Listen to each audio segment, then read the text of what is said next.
ګرځو به جوړایا بلاستر غړا وایم سعادت ملنګ راسیو لبل سره سیالي وکړو مینا محبت خزندګي وکړو راسي تر مطلب یارانه پرېږدو یو د بل غیبت پرېږدو دکې پرېږدو راسیو لبل سره سیالي وکړو په आवाज درز وزیر شاعر دی طالب سعادت ملنګ والسلام راسي تر مطلب یارانه پرېږدو یو د بل غیبت پرېږدو دکې پرېږدو راسي ورور ولې وکرامت وکړو مینا په اخلاص سره تکت وکړو راسي شکست ورکړه کې بانو تاسو ورونه بلکو غمزانو تا راسي ورور ولې وکرامت وکړو مینا په اخلاص سره تکت وکړو راسي شکست ورکړه کې بانو تاسو ورونه بلکو غمزانو تا راسي اتفاق او اتحاد وکړو نور له نفرت سره تضاد وکړو بغیبتونه وای نه به نفرتونه وای مینه چې صفا وکړو نه به تهمتونه راسي اتفاق او اتحاد وکړو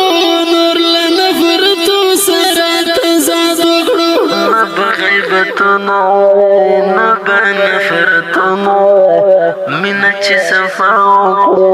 نه به تهمتونه وای راسي چې روزګار د خوشاله وکړو ژوند د خپل وکي آزاد وکړو راسي داسې ښکلې اراده وکړو ختم کړو عینات ښه حوصله وکړو راسي چې روزګار د خوشاله وکړو ژوند د خپل وکي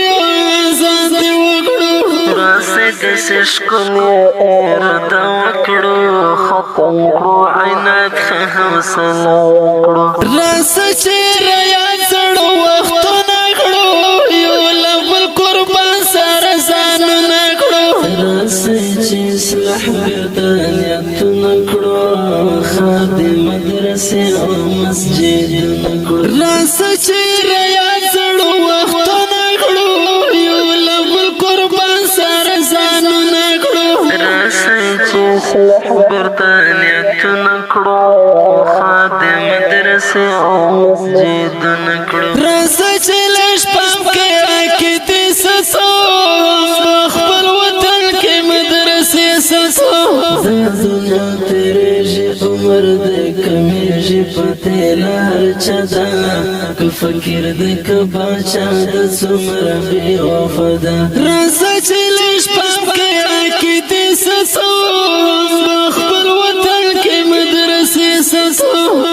دنیا تیریږي عمر دی کمیږي پته لار چا ده که فقیر دی که باچا د څومره بې وفا ده راسي مایوسي له ځانو لرې کړه کله کې عقیدې نظام تنظیر کړو راسي چې ځای استقامت وکړو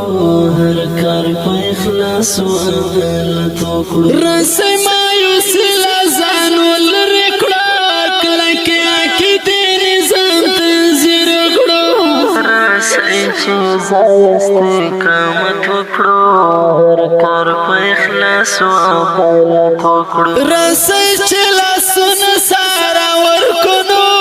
راسي هر غدر ته جواب ورکړو راسي تکبر له ځانه لرې کړې هر فساد فجور له ځانه لرې کړې راسي چې لاسونه سارا ورکړو راسي هر غدر ته جواب ورکړو راسي تکبر له ځانه لرې کړې هر فساد فجور له ځانه لرې کړې راسي سعادت ملنګ طالب نار ځان ساتولر فجر فاسد نور ګرځو به جوړایا بلاستر غړا وایم سعادت ملنګ طالب غړا راسي سعادت ملنګ طالب نار ځان ساتولر فجر